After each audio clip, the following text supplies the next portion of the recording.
Good morning সবাইকে। তো আজকে আমরা এখন আছি পোর্ট ব্লেয়ারে, আর আমাদের ঘরের সামনে থেকে ওই ভিউটা দেখাচ্ছি। যদিও ঘরের ভেতর থেকেই সানরাইজটা দেখা যেত, তাও ভাবলাম বাইরে আসি, একটু বাইরে থেকেই দেখি। আজকে আমাদের পোর্ট ব্লেয়ারের লাস্ট দিন, আমাদের ফ্লাইট আছে আজকে 11টার দিকে। চলে যেতে খুবই মন খারাপ লাগছে, কিন্তু কি করব, যেতে তো হবেই।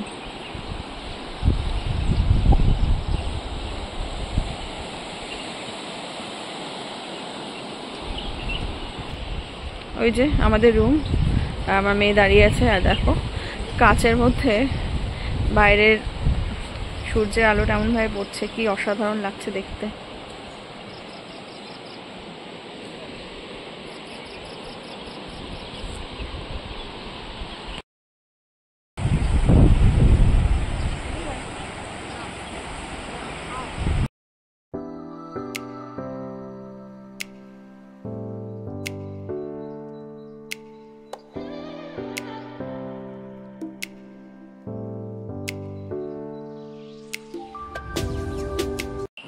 কোথাও এসে ঘরে বসে থাকতে একদমই ভালো লাগে না, তাই ভাবলাম স্কুটিটা যখন আছে তখন শেষবারের মতন আবার একটু আশপাশটা ঘুরে নিই। তাই সকাল সকাল স্কুটি নিয়ে আমরা বেরিয়ে পড়লাম পোর্ট ব্লেয়ারের আশপাশটা ঘুরে দেখতে।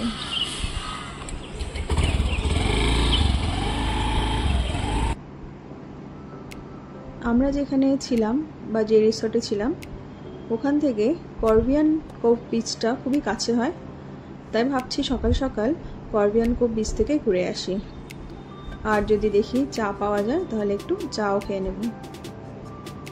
বিচটা খুব সুন্দর, চারিদিকে নারকেল গাছ দিয়ে ঘেরা, আর এখানে প্রচুর ওয়াটার অ্যাক্টিভিটি হয়। বোটগুলোকে দেখো। তো পৌঁছে গেছি আমরা করভিয়ান কোভ, দোকানও পেয়ে গেছি। তো আমরা এখান থেকে চা নিয়ে নিলাম, আর এই বিচের ধারে বসে পড়লাম চা নিয়ে। আর চা খেতে খেতে এরকম অসাধারণ দৃশ্য দেখতে কি যে ভালো লাগছিল, কি বলবো। আর বিচটা সকাল সকাল একদম ফাঁকা, বেশ সুন্দর লাগছিল চারিদিকটা দেখতে।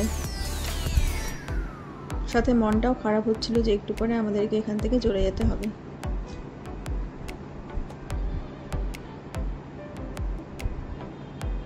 তো বেশ কিছুক্ষণ সময় আমরা এখানে কাটালাম। আর এটা জাপানি বাংকার।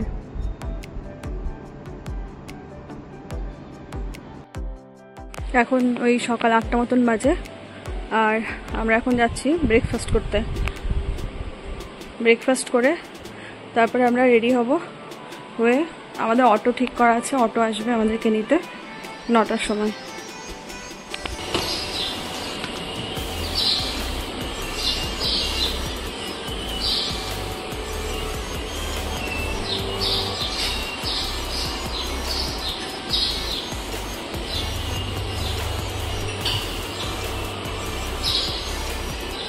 যে আমিও খাওয়ার নিয়ে বসে পড়লাম, তাড়াতাড়ি খেয়ে দিয়ে আবার রেডি হতে হবে। যে আমার মেয়ে ব্রেকফাস্ট করছে সকাল সকাল।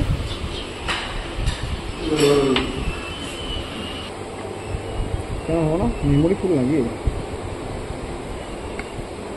ওয়াইফাই করে দিন।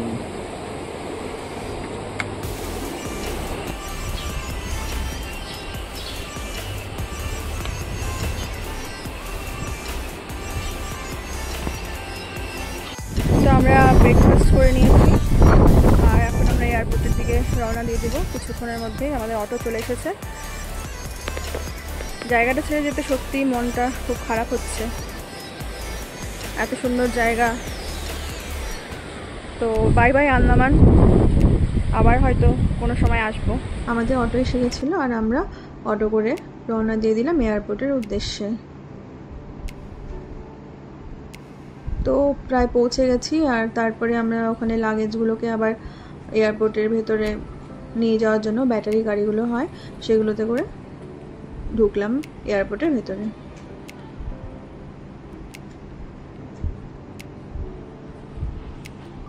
এই এয়ারপোর্টটাও বেশ সুন্দর। বীর সাভারকারের নামে এই এয়ারপোর্টটা।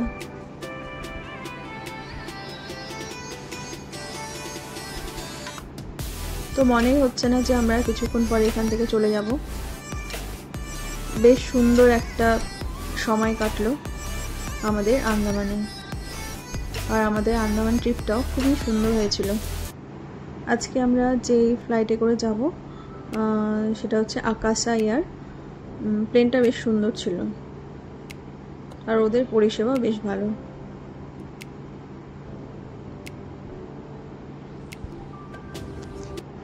তো উঠে পড়েছি আমরা আর আমাদের সিটে বসে গেছি, আর প্লেনও ছেড়ে দিয়েছে।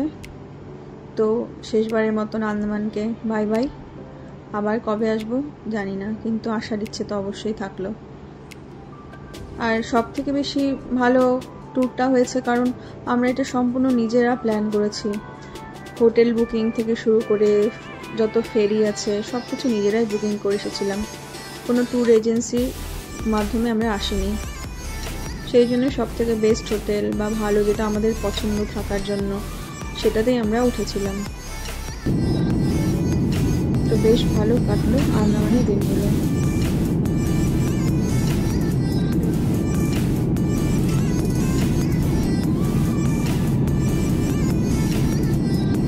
তো আর কিছুক্ষণ পরেই আমরা পৌঁছে যাব কলকাতাতে। ওই যে দেখা যাচ্ছে আমরা কলকাতাতে পৌঁছে গেছি। তো আজকের দিনটা আমরা কলকাতাতেই থাকবো হোটেলে, আর কালকে দুপুরবেলা আমাদের ট্রেন আছে বালুরঘাটের জন্য।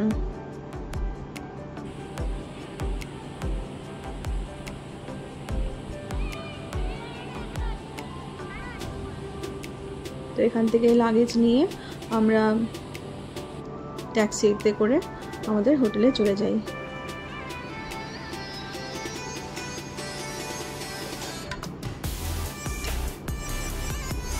আর আজকে হচ্ছে পরের দিন দুপুরবেলা আমরা স্টেশনে চলে এসেছি, আর একটু পরে আমাদের ট্রেন ঢুকে যাবে।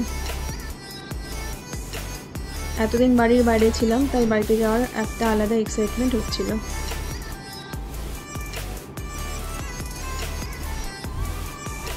তো উঠে পড়েছি আমরা ট্রেনে, আর ট্রেন ছেড়ে দিল বালুরঘাটের উদ্দেশ্যে। পৌঁছে গেছি আমরা বালুরঘাটে। তো বেশ ভালো কাটলো আন্দামানের দিনগুলো। ভিডিওটা তাহলে আজকে এখানেই শেষ করছি। দেখা হচ্ছে পরবর্তী কোনো ভিডিওতে। ততক্ষণের জন্য সবাইকে টাটা।